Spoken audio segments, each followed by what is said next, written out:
Hi friends, எல்லாருக்கும் வணக்கம். Welcome to Keethu cooks. இன்றைக்கி நம்ம சுவையாக சூப்பராக மணமாக முருங்கைக்காய் பருப்பு சாம்பார் செய்யலாங்க. புதுசாக சமைக்க கற்றுக்கிறவங்க கூட இந்த வீடியோ பார்க்கும்போது அழகாக கற்றுக்குவாங்க. வாங்க வீடியோக்குள்ளே போகலாம். 1 கப் அளவு துவரம்பருப்பை சுத்தம் பண்ணி தண்ணியில் கழுவிட்டு தண்ணி இல்லாமல் குக்கரில் சேர்த்துக்கிட்டு 10 பல் பூண்டு உரித்து போட்டுட்டு இப்போது தேவையான அளவு ஒரு 2 லிட்டர் அளவுக்கு தண்ணி ஊற்றி குக்கரை அடுப்பில் வச்சுக்கலாங்க. அது கூடவே 2 தக்காளியை நீல வாக்கில் கட் பண்ணி சேர்த்துக்கலாங்க. 2-2.5 ஸ்பூன் அளவுக்கு விளக்கெண்ணெய் விட்டுக்கலாம். 1/2 ஸ்பூன் அளவுக்கு மஞ்சள் தூள் சேர்த்துக்கலாங்க.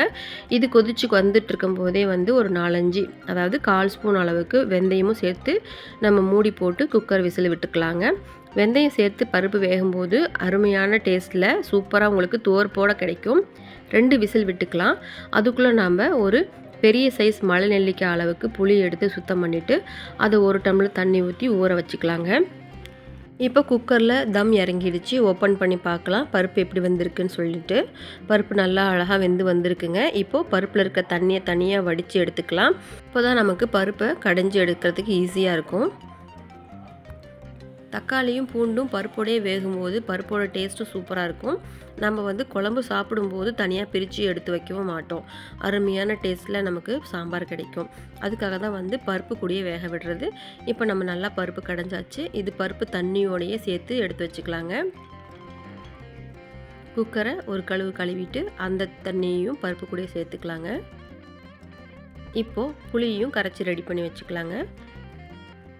இப்போ குழம்ப தாளிச்சிக்கலாம். ஒரு கடாயை அடுப்பில் வச்சுட்டு 3 ஸ்பூன் அளவுக்கு குக்கிங் ஆயில் விட்டுக்கலாம். 1/4 ஸ்பூன் அளவுக்கு கடுகு சேர்த்துக்கலாங்க. இது பொரிஞ்சு வரதுக்குள்ளேயே 1/4 ஸ்பூன் அளவுக்கு சீரகமும் சேர்த்துக்கலாங்க. இதுவும் பொரிஞ்சு வரதுக்குள்ளே நம்ம 2 வரமிளகாய், 1 இனுக்கு கருவேப்பிலை, 1 கிண்ண அளவுக்கு முழுசாக கட் பண்ணாத சின்ன வெங்காயம், 1/2 பெரிய வெங்காயம் நீல வாக்கில் கட் பண்ணது இதெல்லாம் சேர்த்து வதக்கிக்கலாம். எதுக்கு 2 விதமான வெங்காயம் சேர்த்துருக்கேன் அப்படின்னு சொன்னால் இனிப்பு சுவையும் கிடைக்கும், அதே சமயம் காரத்தன்மையும் கிடைக்கும். இந்த பருப்பு சாம்பாருக்கு முழு வெங்காயம் அருமையான சுவையை கொடுக்கும், பெரிய வெங்காயம் இனிப்பு சுவையை கொடுக்கும். அதுக்காக தான் மேற்கொண்டு 2 தக்காளியை கட் பண்ணி அதையும் சேர்த்து வதக்கிக்கலாங்க. இது வதங்கி கொஞ்சம் வந்ததுக்கப்புறமா கட் பண்ணி வச்ச முருங்கைக்காயையும் சேர்த்து வதக்கிக்கலாங்க. இப்போது அடுப்பு தீயை கொஞ்சம் குறைச்சிக்கலாம். எல்லாம் ட்ரையாக தான் வதங்கி வந்துட்டுருக்கு, தீயக்கூடாது. அதுக்காக தீயை குறைச்சி வச்சுக்கலாங்க.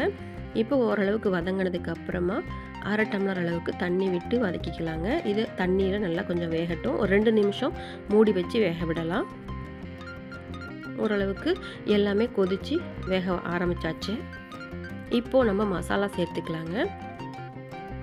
சாம்பார் தூள் ஒரு 1.5 டீஸ்பூன் அளவுக்கு சேர்த்துக்கலாம். தனி மிளகாத்தூள் அதாவது காஷ்மீர் மிளகாத்தூள் 1 ஸ்பூன் சேர்த்துக்கலாம். இந்த குழம்புக்கு தேவையான அளவுக்கு உப்பு சேர்த்துக்கலாங்க. காயோடு சேர்ந்து மசாலா எல்லாமே பச்சை வாசனை போயிடும். ஒரு 2 நிமிஷம் போல் வதக்கி விட்டுட்டு நம்ம கடைஞ்சி எடுத்து வச்சுருந்த பருப்பையும் சேர்த்துக்கலாங்க. இப்போ பருப்பு, மசாலா, காய்கறி எல்லாமே சேர்ந்து கொதித்து வரட்டும். ஒரு 2 நிமிஷம் 3 நிமிஷம் போல் மூடி போட்டு நம்ம வேக விடலாம். கொதி வந்த பிறகு நாம் உப்பு டேஸ்ட்டு, காரம் டேஸ்ட்டு பார்த்துக்கலாங்க. இப்போது 2-3 நிமிஷம் போல் நல்லா மூடி வச்சு கொதிக்க விட்டாச்சு. நல்லா கொதி வந்தாச்சு. குழம்பு ஆல்மோஸ்ட் ரெடி ஆகிடுச்சு. குழம்பு ஒரு கொதி வந்த பிறகு நம்ம கரைச்சி வச்ச புளி கரைசலையும் சேர்த்துக்கலாங்க. புளி கரைசல் சேர்த்த பிறகு நல்லா கிளறி விட்டு ஒரு 2-3 நிமிஷம் போல் மூடி போட்டு நம்ம மறுபடியும் கொதிக்க விடலாம். கொதித்த பிறகு நம்ம குழம்பை இறக்கிக்கலாங்க. நம்மளோட அருமையான முருங்கைக்காய் சாம்பார் சூப்பரான டேஸ்ட்டில் நமக்கு வந்திருக்கு. நீங்களும் வீட்டில் இதே செய்முறையில் செஞ்சு சாப்பிட்டு பாருங்கள். அட்டகாசமான சுவையில் இருக்கும் பருப்பு சாம்பார். இது டிஃபனுக்கும் நம்ம ஊற்றி சாப்பிடலாம், சாதத்துக்கும் சூப்பராக இருக்கும். மல்லித்தலை தூவி நம்ம சர்வ் பண்ணிக்கலாம். இந்த வீடியோ உங்களுக்கு பிடிச்சிருக்குன்னு நினைக்கிறேன். லைக் பண்ணி ஷேர் பண்ணுங்கள். புதுசாக இந்த வீடியோவை பார்க்குறவங்க லைக் பண்ணி ஷேர் பண்ணி சப்ஸ்கிரைப் பண்ணுங்கள். கூடவே இருக்கிற பெல் ஐக்கானையும் கிளிக் பண்ணி வச்சுக்கோங்க. நான் உங்களை அடுத்த வீடியோவில் கண்டிப்பாக சந்திக்கிறேன். Thank you, bye and take care.